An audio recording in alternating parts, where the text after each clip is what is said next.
This is our world. A warm, comfortable, familiar place. But walk away from the fire and look up. Our thoughts soon leave home. Are we just insignificant specks? Is the universe welcoming or hostile? We could stand here forever, wondering. Or we could turn our back on this beach, leave home, to see the universe, from here to its edge, to discover its wonders, confront its horrors. Beautiful new worlds, malevolent dark forces.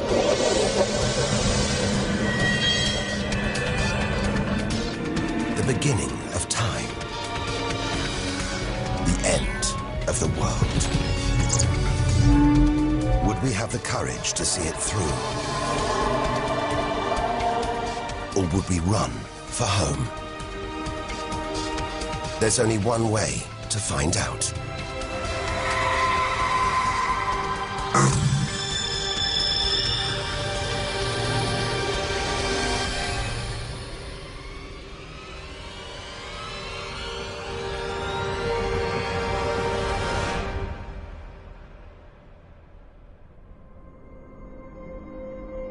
The edge of space. Only 100 kilometers up, just an hour's drive from home. Down there, life continues. The traffic keeps moving, stocks go on trading, and Star Trek is still showing. Looks favorable enough at this point that the race should go. The Blue Jays will be without starter Jim Clancy for a couple of weeks. He's having problems with his sporting form. Order! Would the honourable gentleman resume his seat? Mr. Ashton. But we have to leave all this behind. To dip our toe into the vast, dark ocean beyond.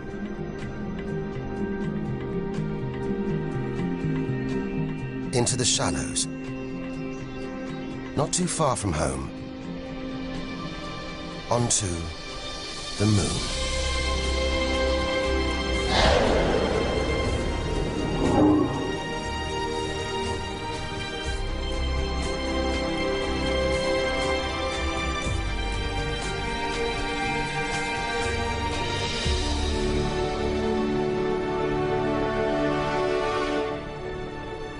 Dozens of astronauts have come this way before us. 12 of them have walked on the moon itself. Just over 400,000 kilometers from home, 3 days in a spacecraft. So close, it's as if we've barely left home. Familiar, safe, within sight of Earth.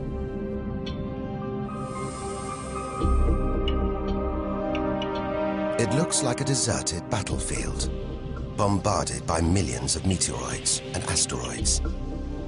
But it's quieter now. It's obvious there've been no major collisions for millions of years.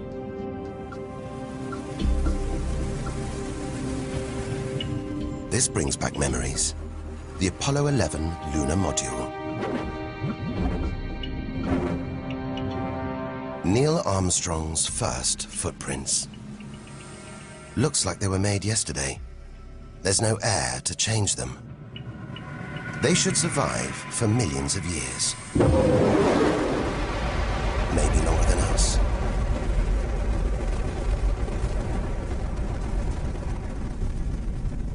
Our time is limited. We need to take our own giant leap. Further than any human has ever traveled.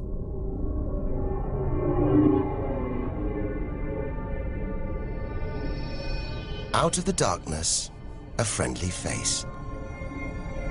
The goddess of love. Venus. The morning star. The evening star. Sometimes she welcomes the new day in the east, Others, she says goodnight in the west. The planet's spectacular yellow clouds reflect the sunlight. That's why this is the solar system's brightest planet. A sister to our planet. She's about the same size and gravity as Earth. We should be safe here. But the Venus Express space probe is telling us these dazzling clouds are made of deadly sulfuric acid, that the planet's atmosphere is choked with carbon dioxide. It's ringing alarm bells.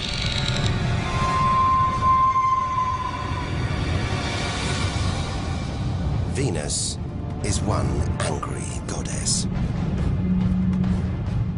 The air is noxious, the pressure unbearable, and it's hot, approaching 500 degrees Celsius. Stay too long, and we'd be corroded, suffocated, crushed, and baked.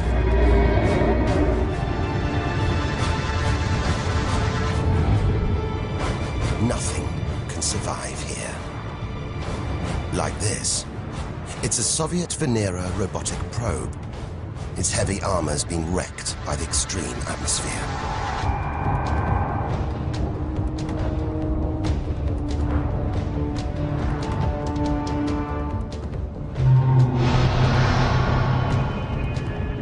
So lovely from Earth, up close, this goddess is hideous.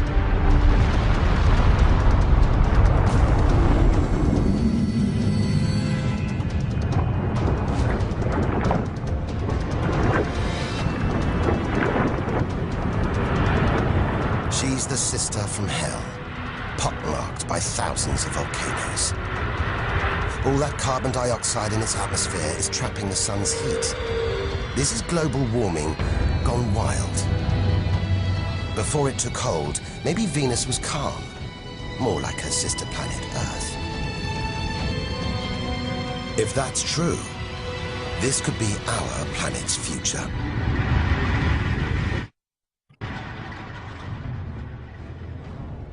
Beginning to think we shouldn't be out here, that we should turn back. But there's something hypnotic about the sun. Like Medusa, too terrible to look at, too powerful to resist, luring us onwards. On, like a moth to a flame. Dwarfed by, scorched by the sun, it's Mercury. Get too close to the sun, this is what happens. Temperatures swing wildly here. At night, it's minus 170 degrees. Come midday, it's 400 plus. Burnt, frozen, and look at those scars. A sign that Mercury had a violent past. The Messenger space probe. It's telling us something strange.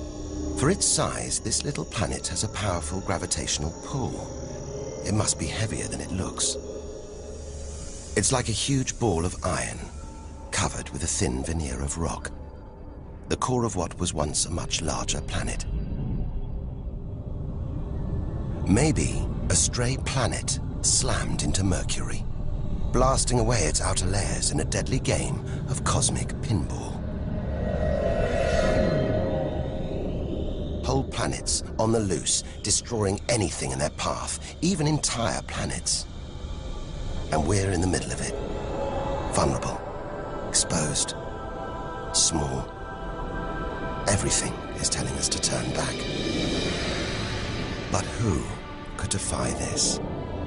The sun, in all its mesmerizing splendor. Our light, our lives. Everything we do is controlled by the sun, depends on it. And more than that, it's the Greek god Helios driving his chariot across the sky. The Egyptian god Ra, reborn every day. The summer solstice sun rising at Stonehenge. For millions of years, this was as close as it got to staring into the face of God. 150 million kilometers from home, a 20-year journey by plane. Switch it off, and it's so far away, we wouldn't know about it for a whole 8 minutes. It's so big, you could fit 1 million Earths inside it. So heavy, its gravity controls the entire solar system.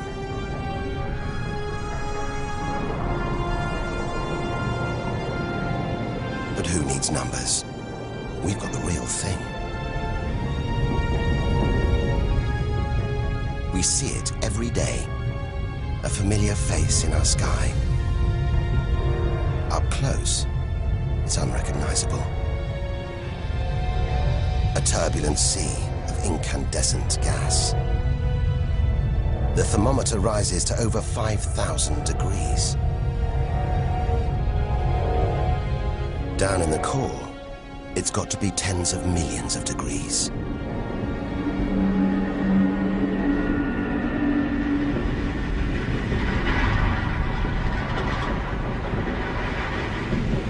Hot enough to trigger a nuclear reaction, turning millions of tons of matter into energy every second. More than all the energy ever made by mankind. Back home, we see this energy as light, feel it as heat. But up close, there's nothing comforting about the sun. It's so full of electrical and magnetic activity, it's bursting out in these huge incandescent gas loops called prominences. Each one releasing more energy than 10 million volcanoes. You could get the Earth through one of these loops and still have tens of thousands of kilometers to spare.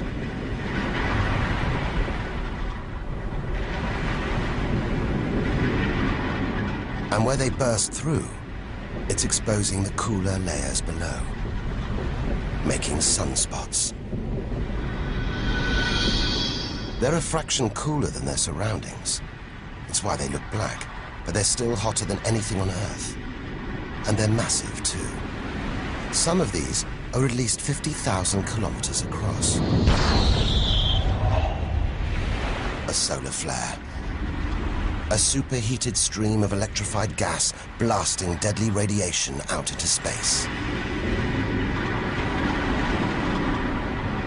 But one day, all this will stop.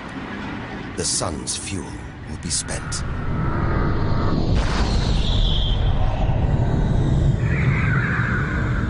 When it dies, that'll be it for the Earth as well. This God creates life and destroys it, demands we keep our distance.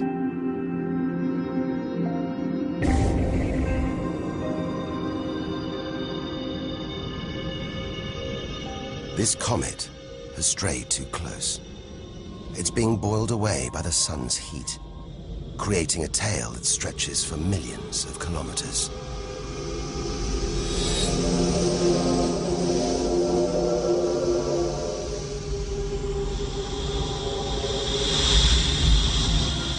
It's freezing in here.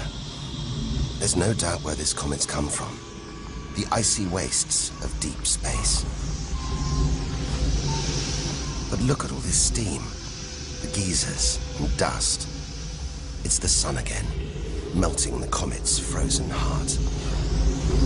A kind of vast, dirty snowball, covered in grimy tar.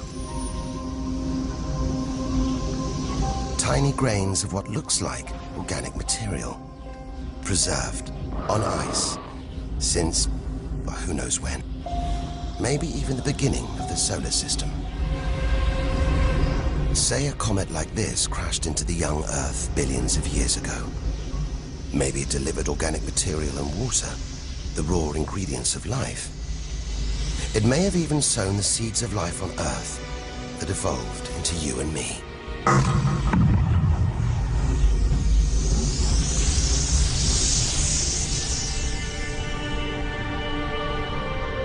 But say it crashed into the Earth now.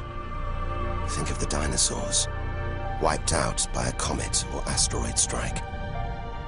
It's only a question of time. Eventually, one day, unless we can find a way to protect ourselves, we'll go the way of the dinosaurs. The Earth is safe. For now. But if life on Earth was obliterated, we'd be stuck out here, homeless, adrift in a hostile universe. We'd need to find another home. Among the millions, billions of planets, there must be one that's not too hot, not too cold, with air, sunlight, water, where, like Goldilocks, we could comfortably live.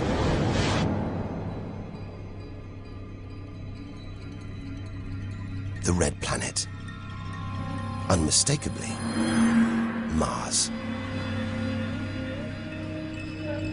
For centuries, we've looked to Mars for company, for signs of life.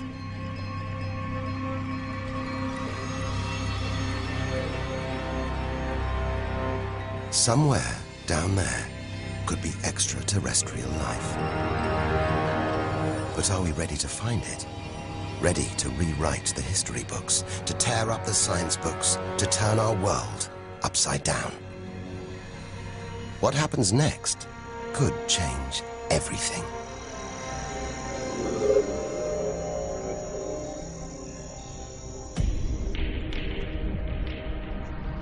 More than any other planet, Mars captures our imagination. Think of sci-fi films, comics. What follows? Martians. It's all just fiction, right? But what if there really is something here? If there is, it's living on a dead planet.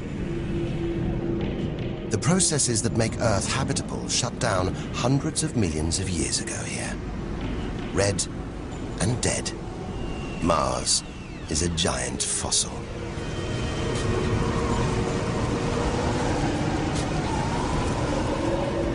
Something's alive. A dust devil. A big one. Bigger than the biggest tornadoes back on Earth. There's wind here. And where there's wind, there's air. Air that could sustain extraterrestrial life. But it's too thin for us to breathe, full of choking carbon dioxide.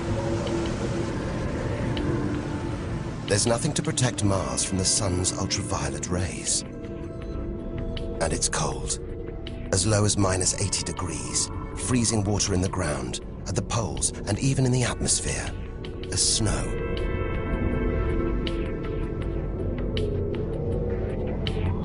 It's hard to believe anything could live here. But on Earth, there are creatures that survive in extreme cold, heat, and even in the deepest ocean trenches.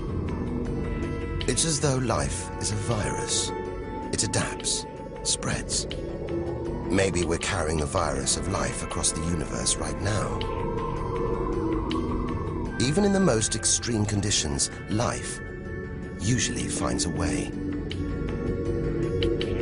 But on a dead planet, with no geological activity to replenish the minerals and nutrients in its soil, no heat to melt its frozen water, and all this dust, it's hard to see where we're going.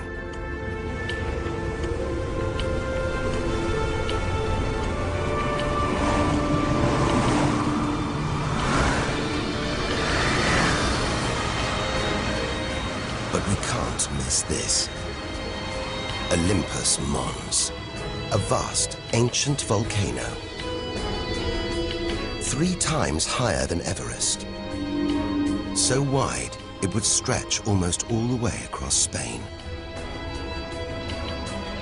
Since its discovery in the 1970s, it's been declared extinct.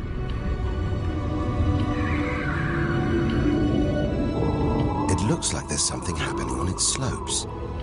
It's as though lava has been flowing. But any lava flows should be long dead, obliterated by meteorite impacts. Unless this monster isn't dead after all. If it's not, there could be molten magma beneath the crust right now. This changes everything.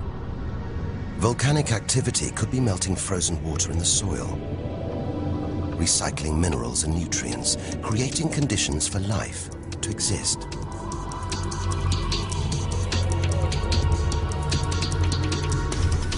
This makes the Grand Canyon look like a crack in the pavement. It goes on and on. So far, it would stretch all the way across North America. But look, signs of activity, erosion, and what looks like dried up riverbeds on the canyon floor. Maybe volcanic activity melted ice in the soil, sending water flowing through this vast canyon. Activity that we now know could still be melting ice, creating water. And where there's water, there could be life. If we can find running water, there's a chance we could find living creatures. Trundling across this desolate landscape, the NASA rover Opportunity. It's finding evidence that these barren plains were once ancient lakes or oceans that could have harbored life.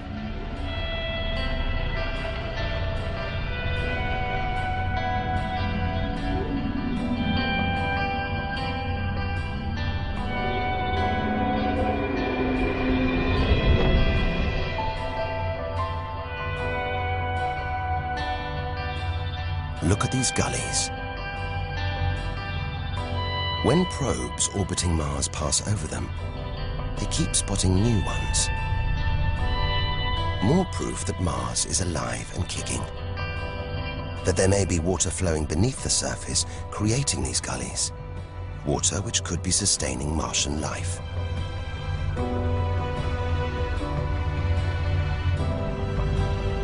Now all we have to do is find it.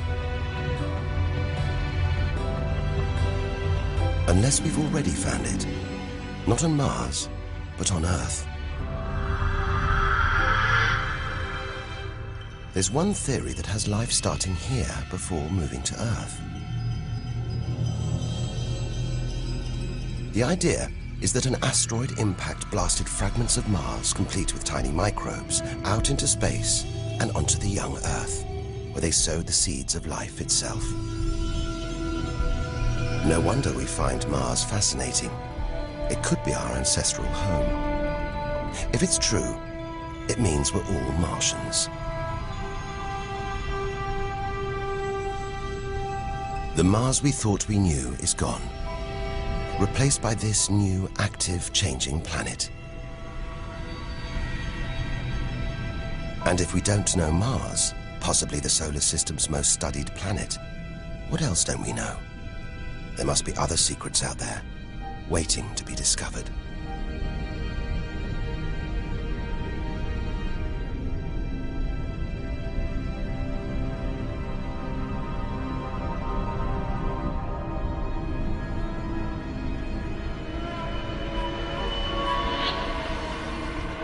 This is getting scary. It's like being inside a giant computer game.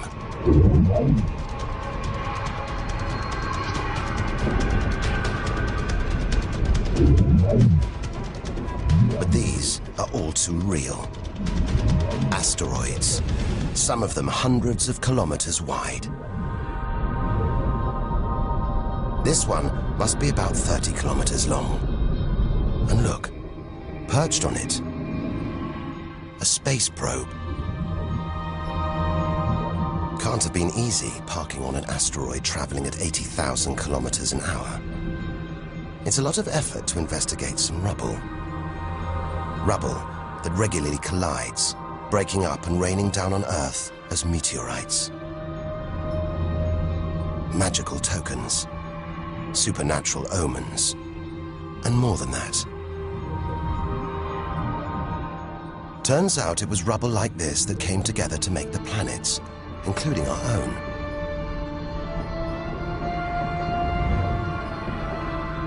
So by dating the meteorites we find on Earth, we know the planets were born 4.5 billion years ago. These are the birth certificates of our solar system, of our planet. But for some reason, these rocks didn't form into a planet. Something must have stopped them. Something powerful. At least 1,000 times bigger than Earth. So vast, you could fit all the other planets inside it. Something this big is going to have a major effect on its neighbors. Its gravity is stopping the asteroids from forming a planet. And just look at it. It's stunning. But up close, maybe things aren't quite what they seem. This huge planet is almost all gas. Land here, and we'd sink through its layers, maybe never hitting a solid surface. And Jupiter's good looks, the product of extreme violence. It's spinning at a huge rate, whipping up winds to hundreds of kilometers an hour, contorting the clouds into stripes, eddies, whirlpools. And this, the legendary Great Red Spot. The biggest, most violent storm in the solar system. At least 3 times the size of Earth. It's been raging for over 300 years. All those churning clouds have sparked an electrical storm. Just one bolt is 10,000 times more intense than any at home.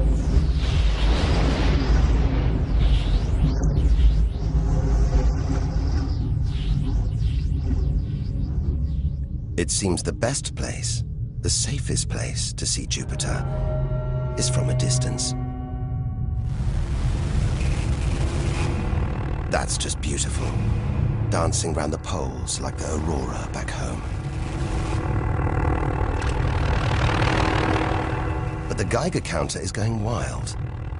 It seems even these are deadly, generated by lethal radiation pulled from space by Jupiter's powerful magnetic field. We're beginning to realize out here, nothing is what it seems. The universe is full of contradictions, deceptions, traps. Right now, we need a safe haven, somewhere to find our feet, catch our breath. Maybe this, the multicolored moon Io, is it?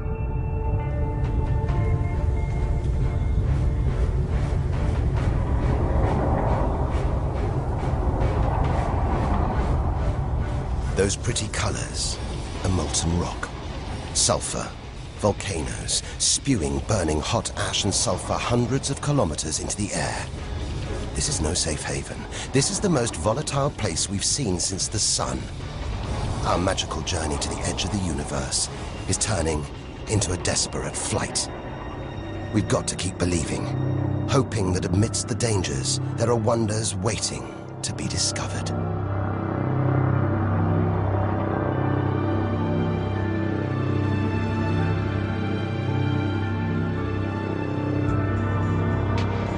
$650 million kilometers from home. What a weird-looking place. And yet it looks strangely familiar.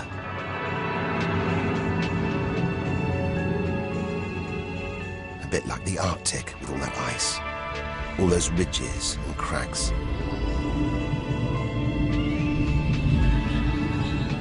This is Europa, and maybe, like the Arctic, this ice is floating on water, liquid water.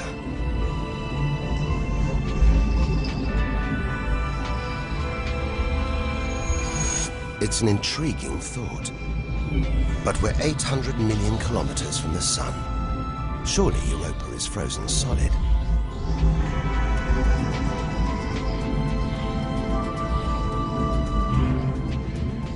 Unless Jupiter's gravity is creating friction deep inside, stopping Europa from freezing solid, allowing life to develop in the waters beneath its frozen crust. We might be meters away from aliens. from a whole ecosystem of microbes, crustaceans, maybe even squid. The only thing between us and the possibility of alien life, this layer of ice.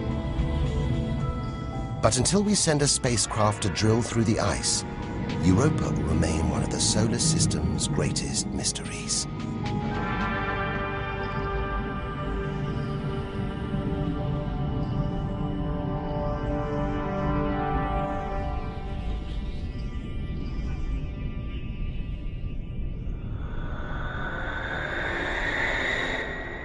It's captivated our imaginations, haunted our dreams. And here it is, spinning before our eyes. Saturn, the jewel in the solar system's crown. Seeing it makes everything we've experienced worthwhile. There's something magical about Saturn. A giant ball of gas, so light it would float on water. Its spectacular rings would stretch almost from Earth to the Moon, but they're just a few hundred meters deep. That's the Cassini orbiter. It's picking up ghostly radio emissions, probably generated by auroras around Saturn's poles. This is the real music of the spheres. And Cassini is telling us these rings are probably all that's left of a moon shattered by Saturn's gravitational pull. Incomparable beauty from total destruction.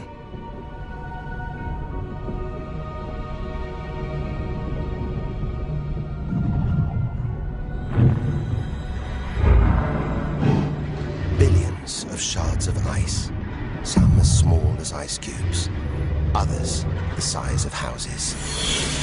They collide, break apart, reassemble. It's like a snapshot of our early solar system, as dust and gas orbited the newly born sun, and gravity worked its magic, pulling the lumps together until from debris like this, our home emerged.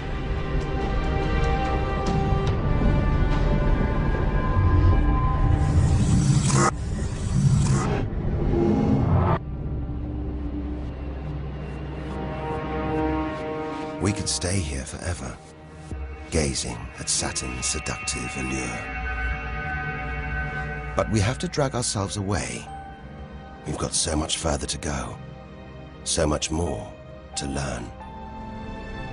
Which isn't easy when the largest object in sight is this moon, wrapped in thick clouds. Titan.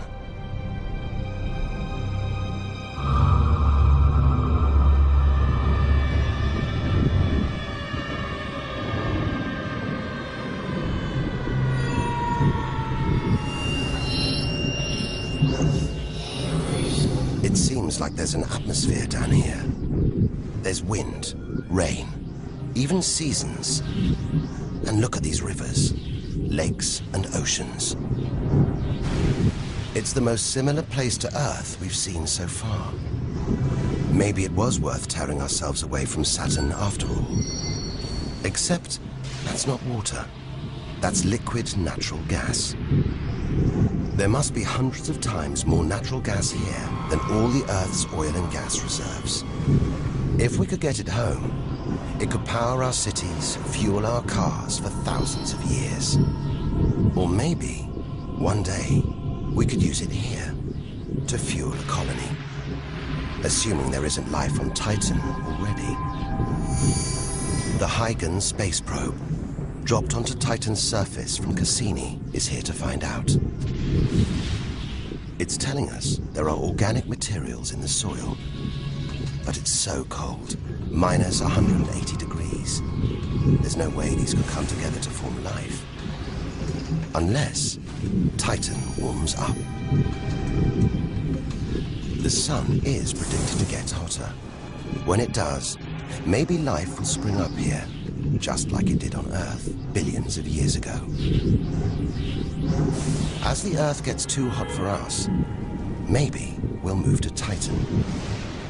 One day we might call this distant place home.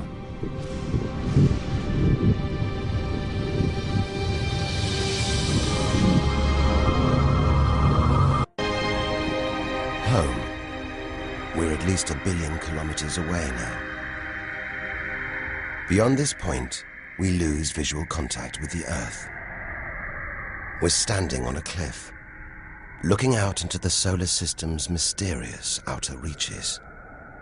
If we want to understand the universe, to reach its edge, we have to jump.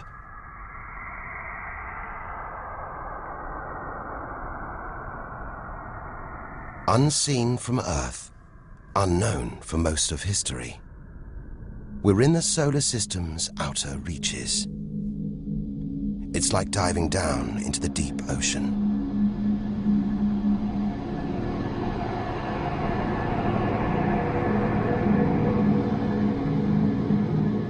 Those rings. It looks like Uranus has been tilted off its axis, toppled over by a stray planet.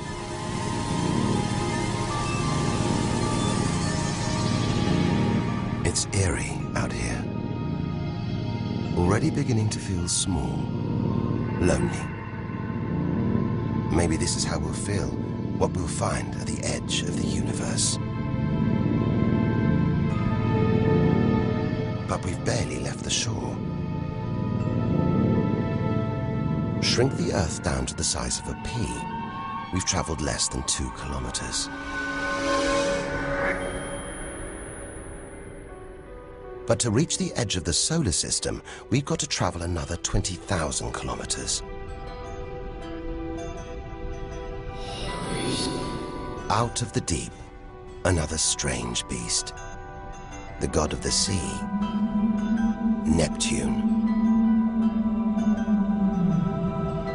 This giant is swathed in methane gas. And look, a storm the size of Earth, whipped up by savage 1,500 km/h winds. Back home, it's the sun that drives the wind, but Neptune's too far away. Something else must be creating these ferocious winds, but nobody knows what. Our solar system is huge. It's alarming how little we really know about it.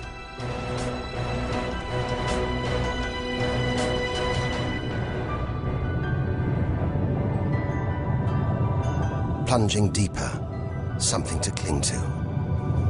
After all those balls of gas, a solid moon. Triton. Solid, but not stable.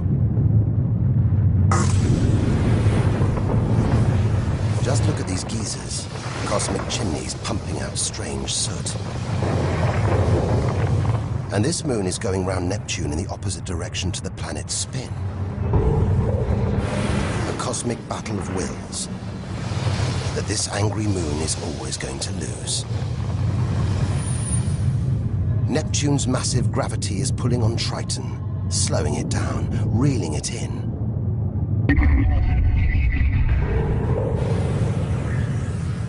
One day, it'll be ripped apart by Neptune. And that's it. No more moons, no more planets to see in our solar system. It's getting colder.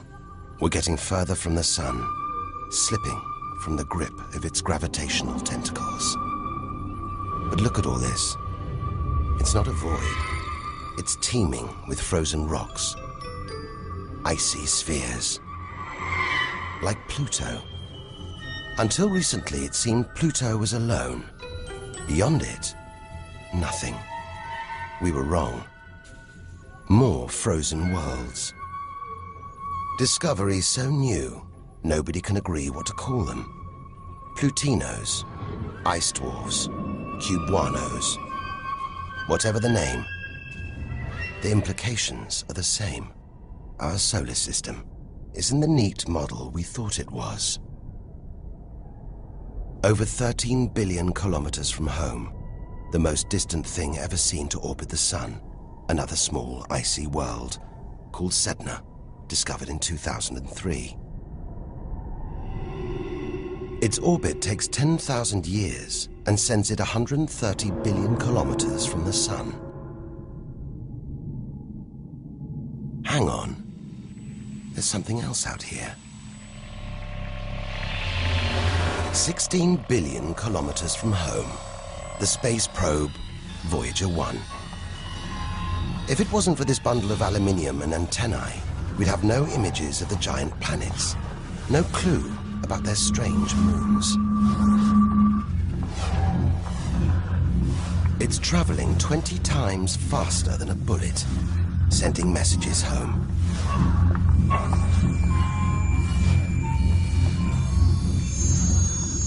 And look, on its side, that gold panel, a kind of intergalactic message in a bottle. There's a greeting recorded in different languages. Hola y bienvenidos a todos. And a map showing how to find our solar system. But if you're in the jungle, is it wise to call out? Anyone, anything could hear our call, find out where we live, and come knocking. Friendly or not. A cloud of cosmic icebergs stretching for what seems like forever. They look like the comet we saw earlier.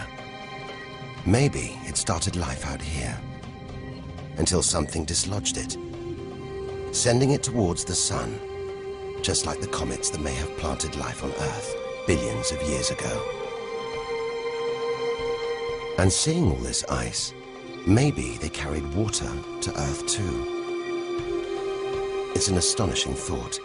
The water in the oceans, in your coffee, even in your body, all from this distant celestial ice machine.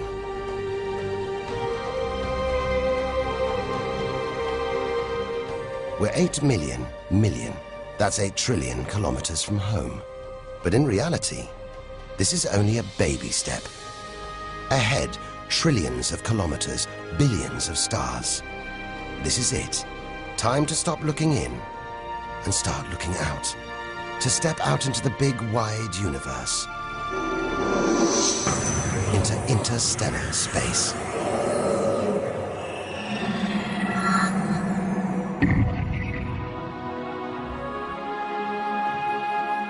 Interstellar space. Far beyond our solar system. What a view. Billions of stars like our own sun, many with planets, many of those with moons.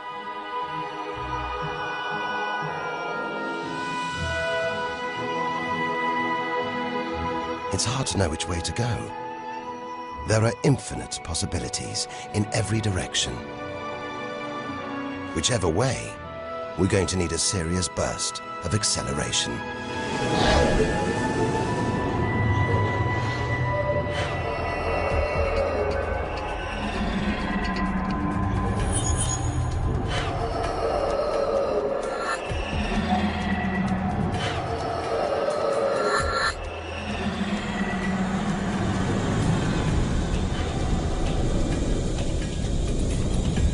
$40 trillion kilometers from home. 150,000-year ride in a space shuttle. And we've only just reached the first solar system after our own. Alpha Centauri. Not one, but 3 stars. They're spinning around each other, locked in a celestial standoff. Each star's gravity attracting the other, their insane orbital speed keeping them apart.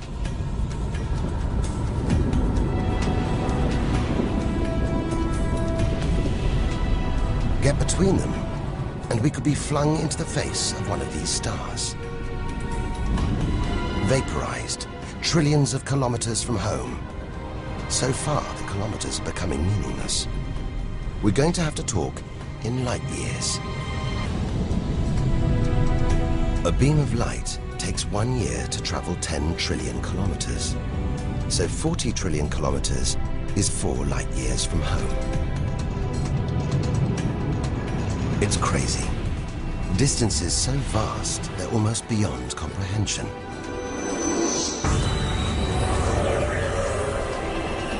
And exciting. Who knows what strange worlds lie ahead? What we'll discover when, if we reach the edge of the universe.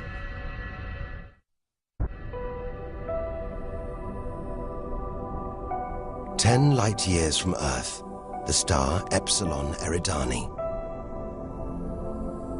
What spectacular rings of dust and ice, and somewhere in there, planets forming out of the debris, being born before our eyes.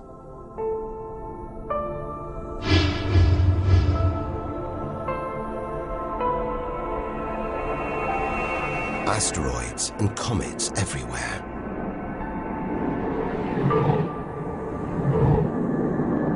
We could almost be looking at our own solar system billions of years ago, with comets delivering organic molecules, water to these young planets, kick-starting life, just as they may have done on Earth.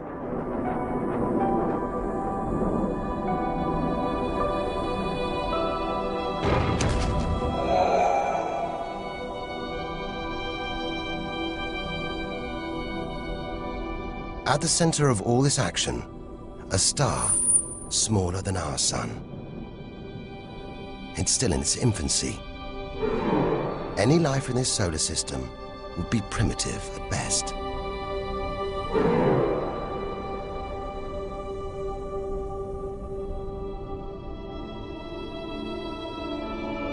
There must be more mature, developed solar systems out here. But finding them is like looking for a needle in a cosmic haystack.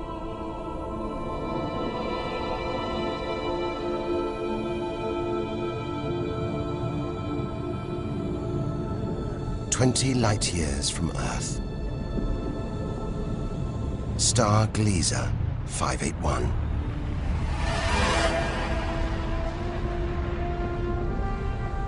It's about the same age as our sun.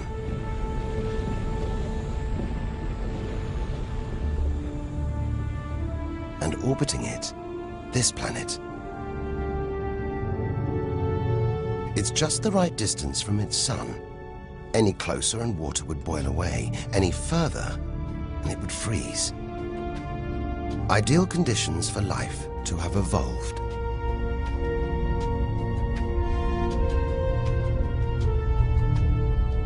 And if comets have struck, delivering water and organic materials, then life, complex beings like us, even civilizations like our own, could be down there, right now. And if there are, even at this distance, they could be tuning into our TV signals, watching shows from 20 years ago. And here's your host, Joe Jackman.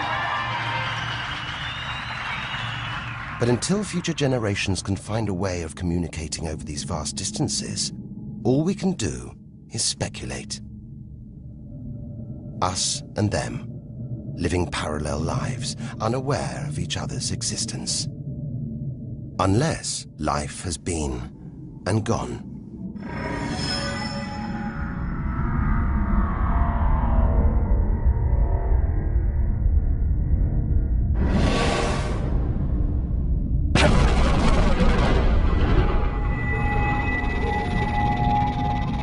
That's the problem with comets. They're creators and destroyers. As the dinosaurs found out the hard way 65 million years ago. This is the needle in the cosmic haystack, the closest we've come to a habitable solar system like our own. But it's a chance encounter. There could be hundreds, millions more solar systems like this out here. Or none at all.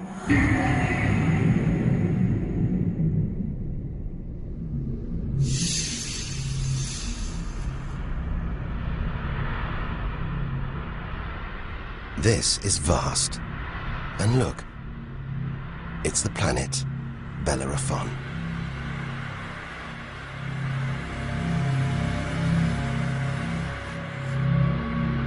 So close to its own sun, it's a miracle it was discovered at all. Problem is, from Earth, we can't see planets this far out. They're obscured by the brilliance of their neighboring stars. But the planets have a minute gravitational pull on those stars. Measure these tiny movements trillions of kilometers away, and we can prove they exist. That's how we tracked down Bellerophon in the 1990s, opening the floodgates to the discovery of hundreds of other distant planets. 65 light years from Earth. Tune in on this bright star, and you'd pick up TV signals from Hitler's Berlin Olympics. Die Spiele von Berlin zur Feier der 11. Olympiadensteuerzeitrechnung als eröffnet.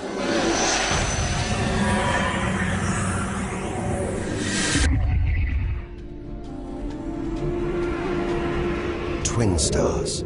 It's Algol, the demon star, feared since ancient times on account of its sinister behavior. From Earth, it appears to blink as one star passes in front of the other. Up close, it's even stranger. One star has expanded into the gravitational pull of the other. It's being sucked towards it. Almost 100 light years from home. Listen. One of the first ever radio broadcasts. Just a faint whisper. We'd appreciate it if anyone hearing this broadcast would communicate with us. We are very anxious to know how far the broadcast is reaching. And then silence. From here on out, it's as if Earth never existed. Any aliens living beyond here will have no idea we're there. It feels like a lifetime ago we stood on that beach, looking up at the sky, wondering where and how we fitted in. It's time to appreciate the wonders we're seeing, not just for what they tell us about our own world. It's what they can tell us about the whole universe, its past and its future.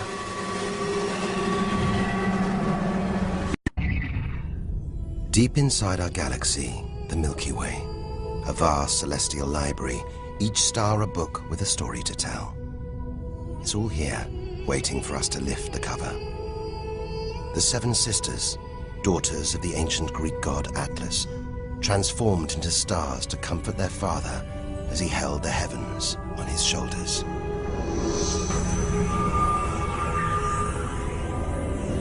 And this giant, Betelgeuse. The brightest, biggest star we've seen so far. It's got to be at least 600 times wider than our own sun.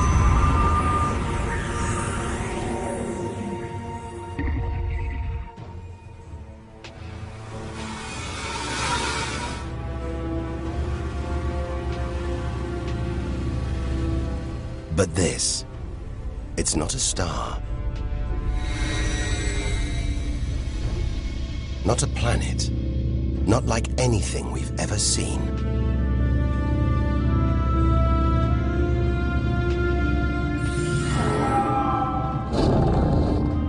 A ghostly spectre, more than 1,300 light years from Earth.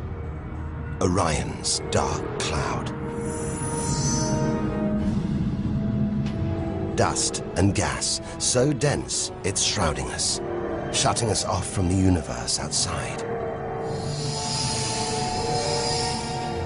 There, deep inside, a ball of light, pulling the dust and gas towards it, heating up, merging into a ball of burning, hot gas. Like a star, like our sun, in miniature. It's millions of degrees inside it. So hot, it's beginning to trigger nuclear reactions, the kind that keep our sun shining. Making energy, radiation, light. A star is being born.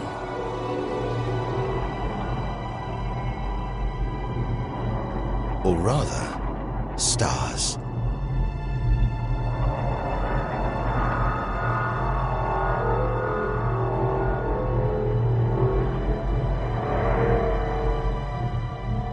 Orion's dark cloud is a vast star factory.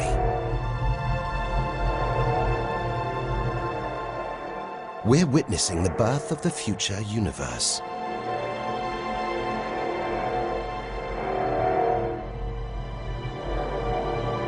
We've come to expect hostile horrors, but we're discovering one of the universe's greatest creative wonders: star birth.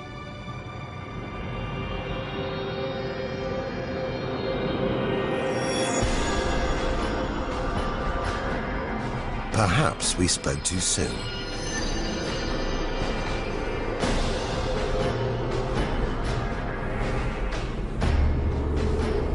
Jets of gas, exploding outwards at 200,000 kilometers an hour, blasting dust and gas out for millions of kilometers.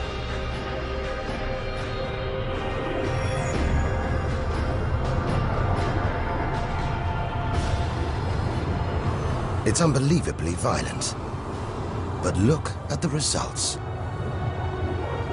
It's beyond words. Nebula. Vast, glowing clouds of gas, hanging in space. With no wind out here, they'll take thousands of years to disperse. They seem to be forming a vast stellar sculpture. It makes you realize nature is more than a scientist, an engineer.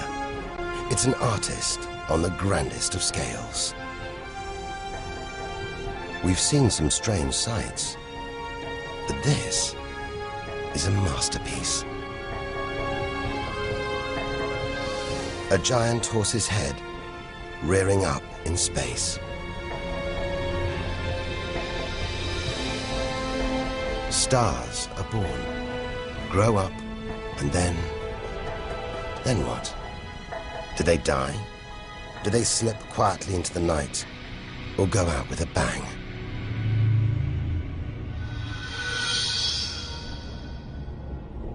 Somewhere between here and the edge of the universe lies the answer. Nearly 4,000 light-years further, luminous clouds suspended in space, encircling what was once a star like our own sun. All that's left of it are these brightly colored gases. Elements formed by nuclear fusion deep inside the star, released into space on its death. Green and violet, hydrogen and helium, the raw materials of the universe. Red and blue, nitrogen and oxygen, the building blocks of life on Earth. For us to live, stars like this had to die. The oxygen in our lungs, the nitrogen in our DNA, it was all produced by nuclear fusion in stars that died long before the Earth was even born. We are made of stellar nuclear waste. Our family tree begins here.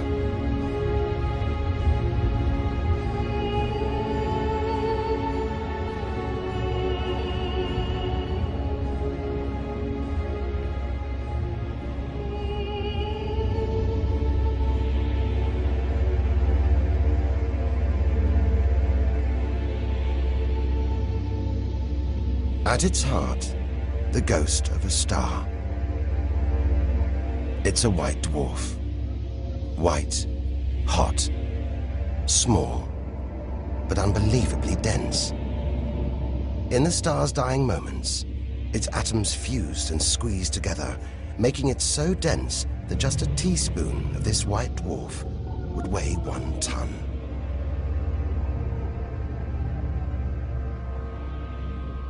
It's a chilling premonition of our sun's fate. 6 billion years from now, it'll become a white dwarf. Its death will herald the end of life on Earth. It makes you wonder how many other worlds have been and gone. Stories left untold. Celestial books lost forever.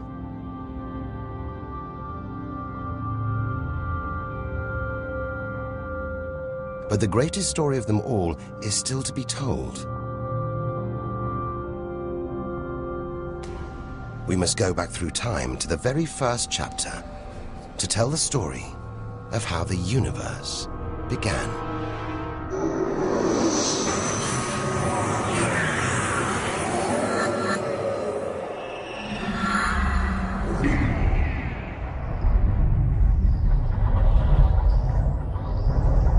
The scattered remains of a dead star. A nebula, the Crab Nebula. We're 6,000 light years from home, deep inside a stellar graveyard. We've learned so much, seen things we'd never have believed possible.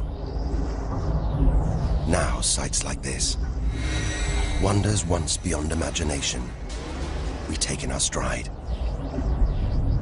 We're ready. Ready to face whatever lies ahead. Determined to reach the edge of the universe. It looks dead, but maybe this is just the calm after the storm.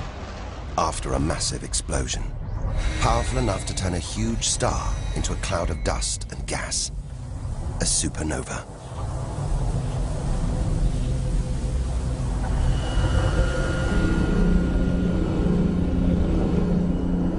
Eye of the storm, a spinning, pulsating star, a pulsar.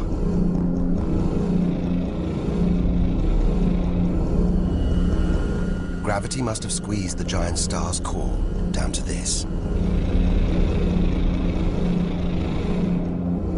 It's just 20 kilometers across, unimaginably dense.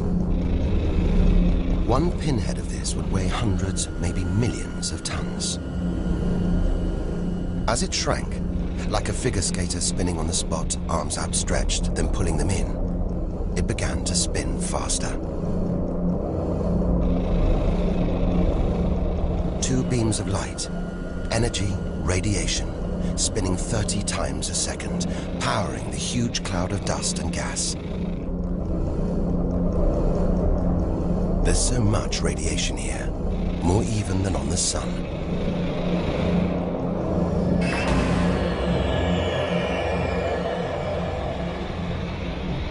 That was easily the deadliest thing we've encountered so far.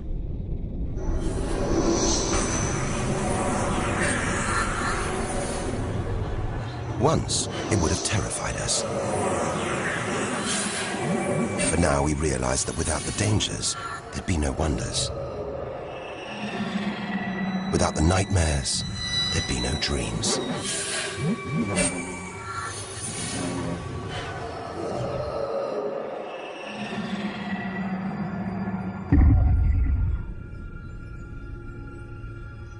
Getting a strange sensation. A feeling, as though there's something bad out here.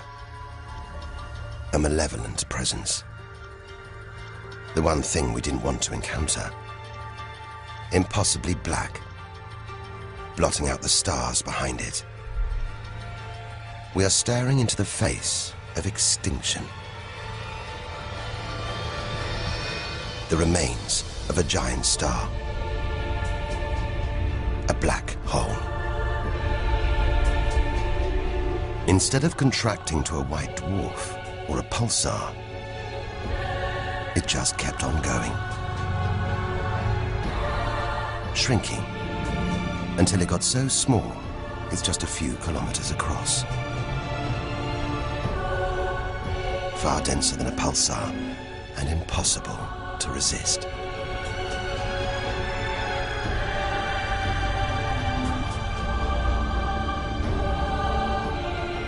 Stray too close, and there's no turning back. Now we know why it's a black hole. Its gravity is so intense, not even light can escape. This asteroid, it's a lump of solid rock, but it's actually stretching, being dragged towards the gaping hole. Inside, there's no matter as we know it. No time, no space. All the rules of physics collapse.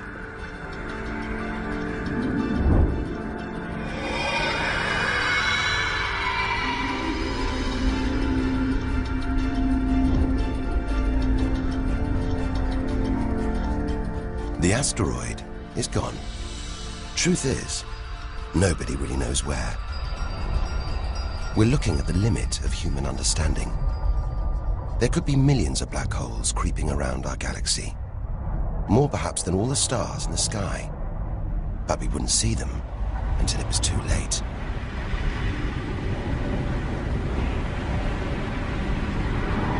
Like this star, spiraling, disappearing down an invisible plug hole.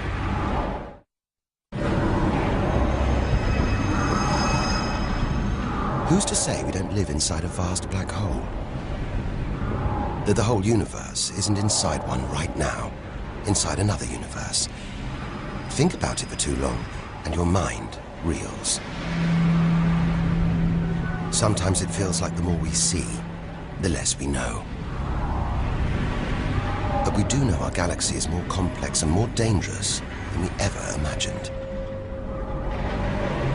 And we're still in our own galaxy, the Milky Way. The vastness of the universe beyond still lies ahead. The wonders, the dangers, the secrets, they're out there. But first, we've got to find a way out of the Milky Way.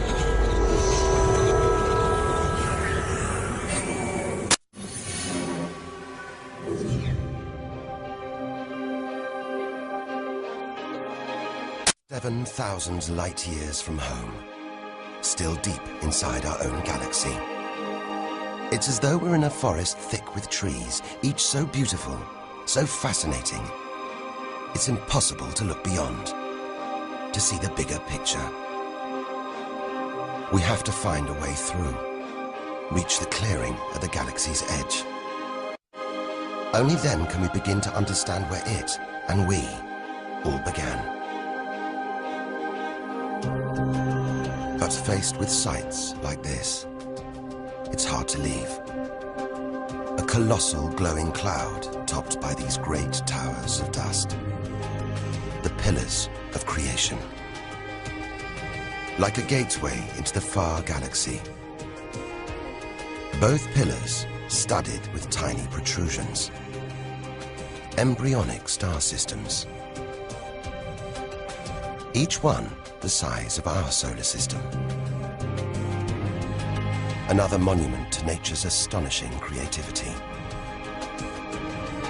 We have to ignore its captivating beauty, its siren song, tear ourselves away in order to carry onwards towards the edge of the galaxy.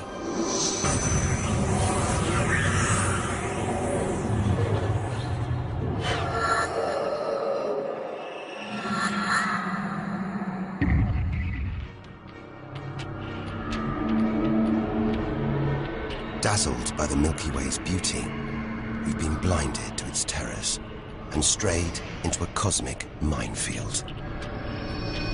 Like an explosion in slow motion, giant clouds of gas are bursting out of this star. A massive star, millions of times brighter than our sun. It's going into meltdown. The fuel that sustains it is running out. The nuclear reactions that power it winding down. We're watching its death throes. Eventually, the core will implode. The result, a new black hole.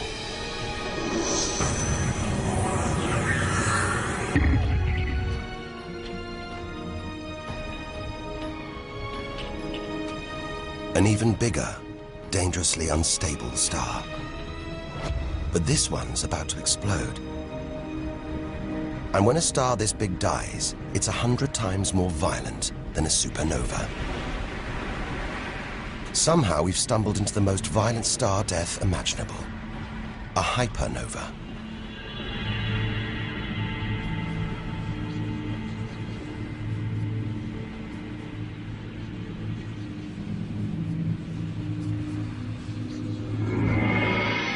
The core's collapsed. It's becoming a black hole.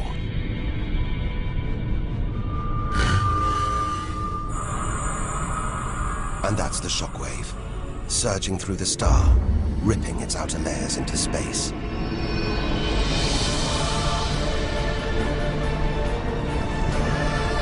There's lethal radiation everywhere, enough to have a catastrophic effect on any planet unlucky enough to be nearby. When virtually every species on Earth was wiped out 450 million years ago, the culprit may have been one of these. Deadly hypernovas, frozen comets, scorched planets, white dwarfs, red giants, Earth. Tiny drops in a vast pool of white light. Our home galaxy, the Milky Way. We wanted to know where we fit in. Here's our answer.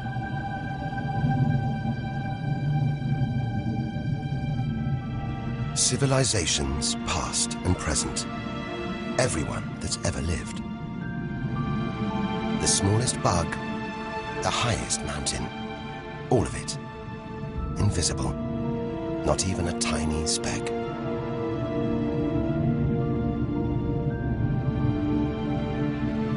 Our home is a minor planet of an insignificant star. If it disappeared right now, who or what would even notice? And yet, so far we found nowhere else we would rather live. Nowhere we could live.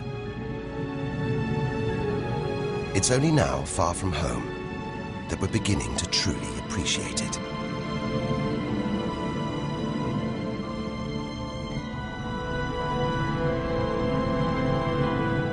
Look at all these stars. Hundreds of thousands of them. Surely one of these, more than one, must be capable of supporting life.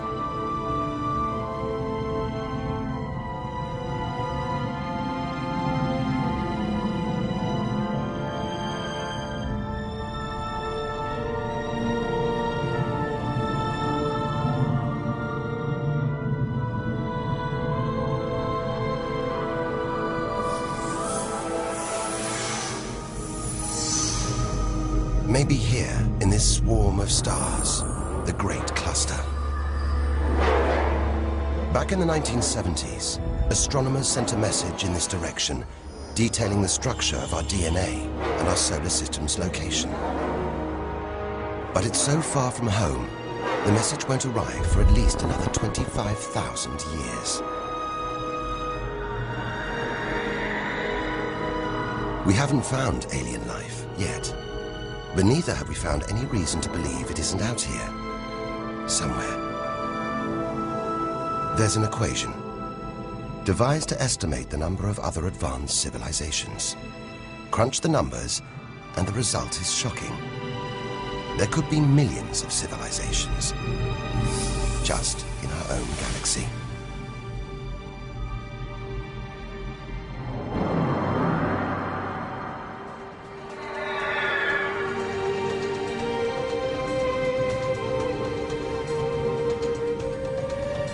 Everything we have seen so far is inside the Milky Way. Now here's our chance to see other galaxies, to glimpse the even bigger picture, and perhaps to answer the ultimate question: where does all this come from? We are now ready to leave our solar system, our galaxy, and enter intergalactic space.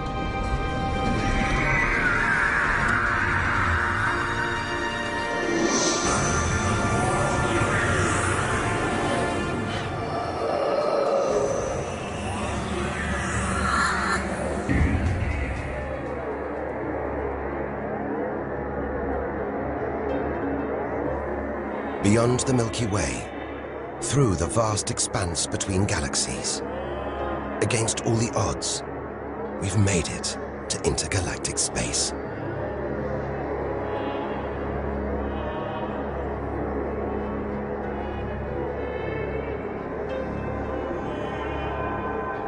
Out here, there's no horizon in sight. Even the closest galaxies are millions of light years away. the remains of galaxies ripped apart by the Milky Way's huge gravitational pull. Scattered through, nothing.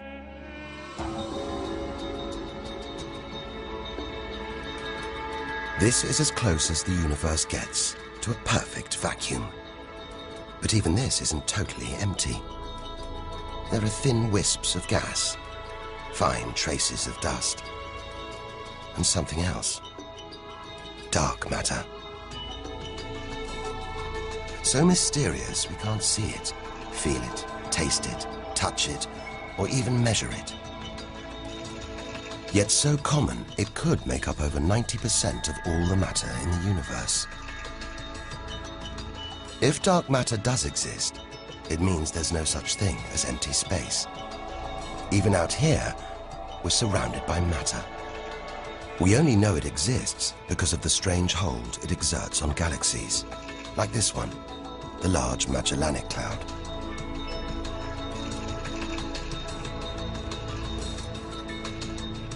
More than 6 billion years in today's fastest spacecraft, 160,000 light-years from the Milky Way, at the edge of its gravitational reach.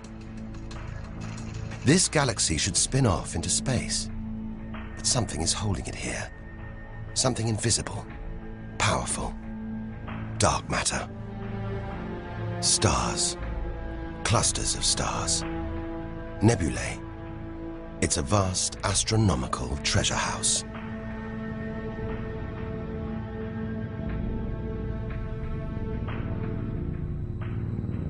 But look at this. It's like a string of gleaming pearls. It's a fireball, expanding out from what must have been a massive explosion, a supernova.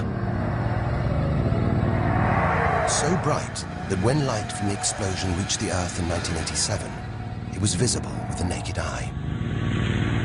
And so violent, it triggered a string of nuclear reactions, forcing atoms together, creating new elements. Gold, silver, platinum, blasting them out into space.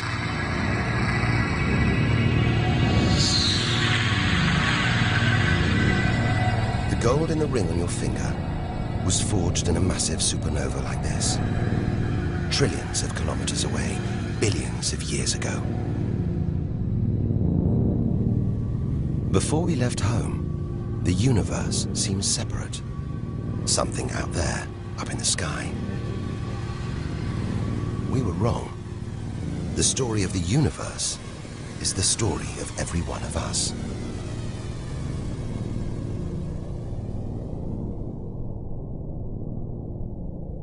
It's comforting to remember as we venture through this abyss. Further and further. Faster and faster.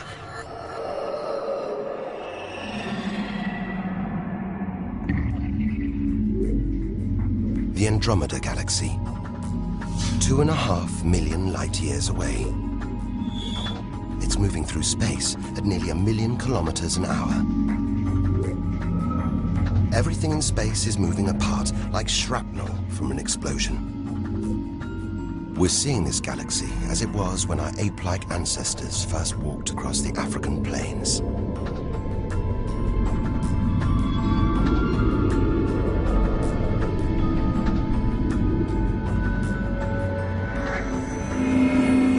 We go further through space, and further back in time. This doesn't look right. A whole galaxy exploding. The only thing large enough to cause an explosion on this scale has to be another galaxy. It looks like the end of the world. But we've seen enough to know things are never that simple.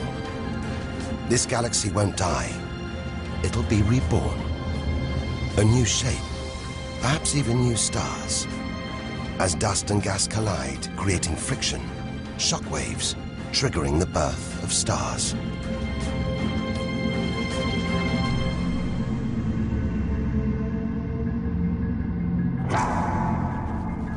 There's order in this chaos, a pattern behind the infinite variety. An endless cycle of birth and death, creation and destruction. It's a pattern woven through the vast fabric of space that binds each of these galaxies. There are billions of galaxies in the universe, each with billions, even trillions of stars. Possibly more stars than there are grains of sand on all the beaches on Earth. And all of these are just the stars that exist now. What about the stars that have been and gone? All the stars being born, yet to be born. We're finally beginning to see the big picture, and it's grander than we ever imagined. This galaxy, the huge Pinwheel Galaxy, is so far from Earth that if we send a message home now, it'll take 27 million years to get there. Who knows whether our species, our planet, will still be around to receive it? Most likely not.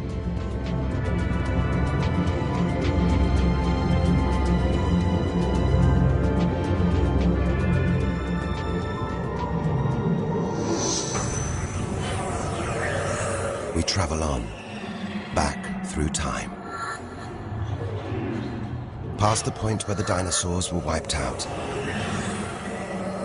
Past the moment where the first creatures clambered onto land.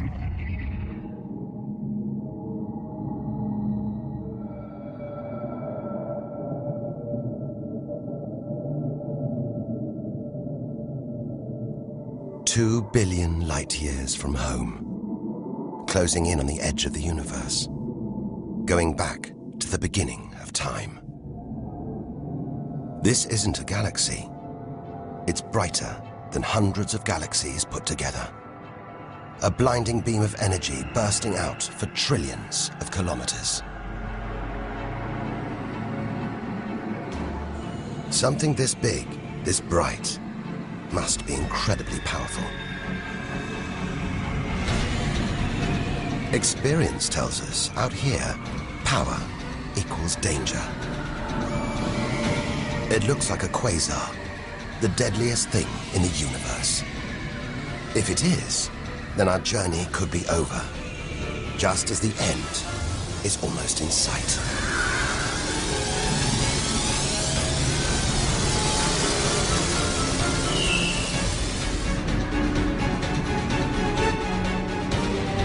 The deadliest, most powerful thing in the universe. A quasar. A swirling cauldron of super-hot gas, brighter than hundreds of galaxies.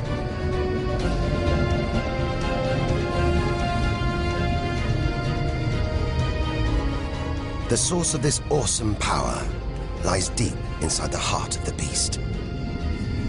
A heart of darkness. A supermassive black hole, as heavy as 1 billion suns.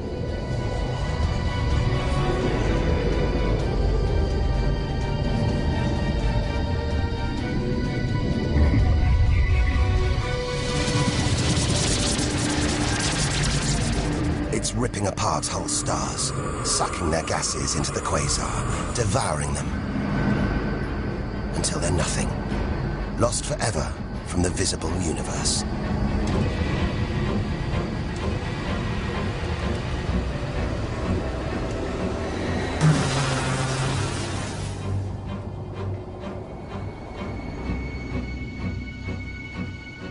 We've seen the worst the universe can throw at us, the most powerful and destructive forces the universe produces.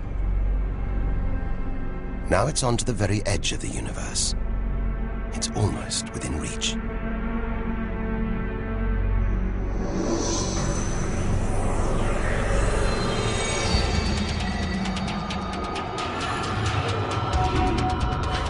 We'll need to go further, go faster if we're to cross the final reaches of the known universe.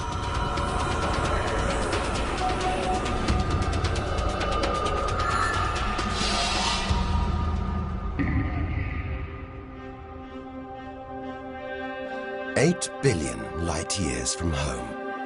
More galaxies. But these look different. Ragged, small, close together. We're so far back in time, we're seeing these galaxies as they were before the Earth was even born. They're still young, still growing. We're getting closer to where and how it all began. 12 billion years ago.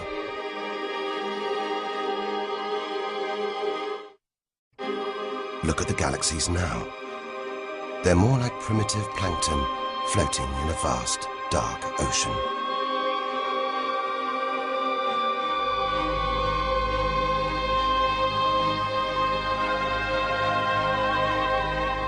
It's magical. Clouds of dust and gas, dancing, forming a shape, merging to make embryonic galaxies. This is how our own galaxy was born.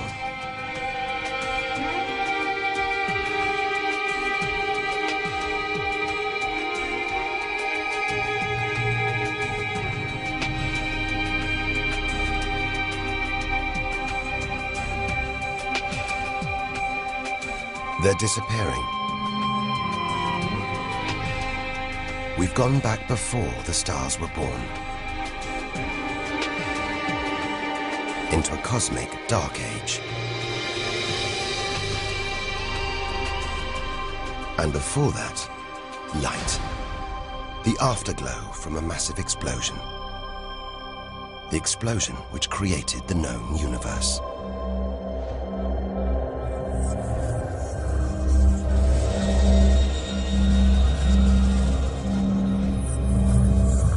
We're almost there.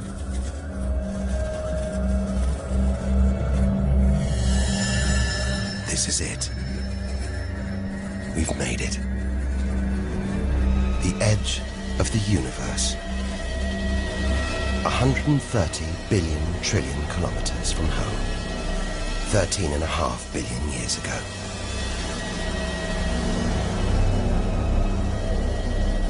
The very instant of the Big Bang. The most violent, most creative moment in history. Everything that's ever happened follows from this moment.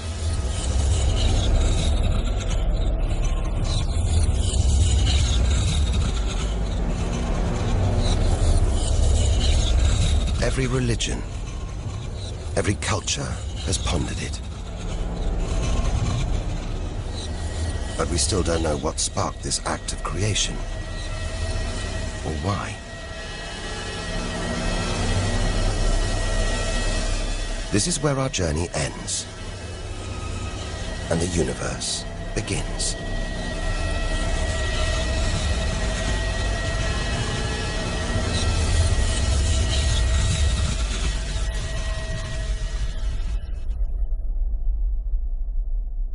An infinitely hot, small, dense point erupts.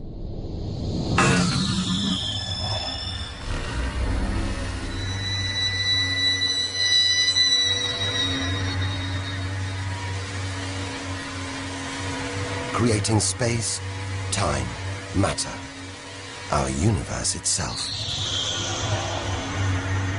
First, it's the size of a subatomic particle. The tiniest fraction of a second later, it's big enough to hold in the palm of your hand.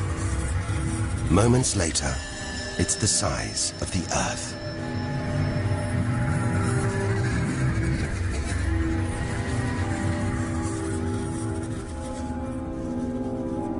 Today, the light from the Big Bang is still spreading out as a hiss of radio static. Your TV aerial picks it up. You can see it as static on an untuned TV.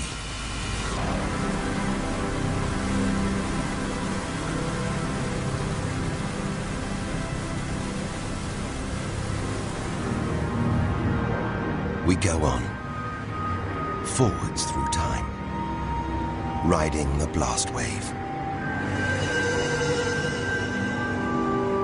All the things we've seen on our journey are sparks flying out from the Big Bang. Galaxies, stars, planets, all just debris.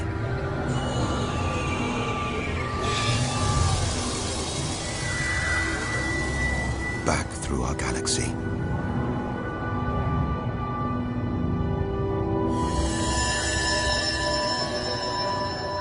Our solar system. Until we reach another cooling cinder, swirling in the afterglow of the Big Bang. The Earth.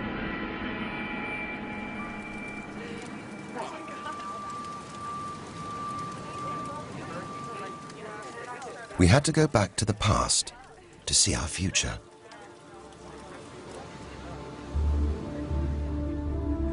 Three billion years from now, the vast Andromeda galaxy smashes into our own.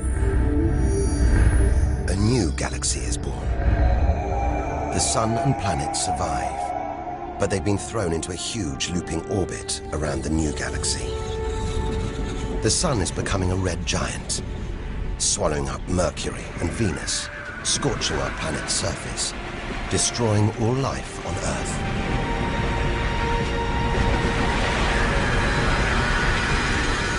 The sun dies, shrinking to a white dwarf. Neighboring stars are dying too, being replaced by white dwarfs, pulsars, black holes. The lights are going down on the galaxy.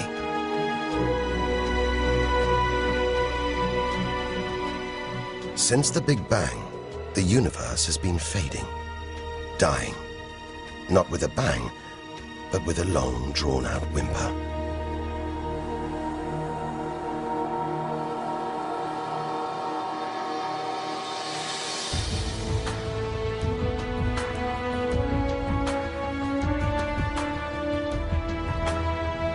But there could be a way out, an escape route from our dying universe.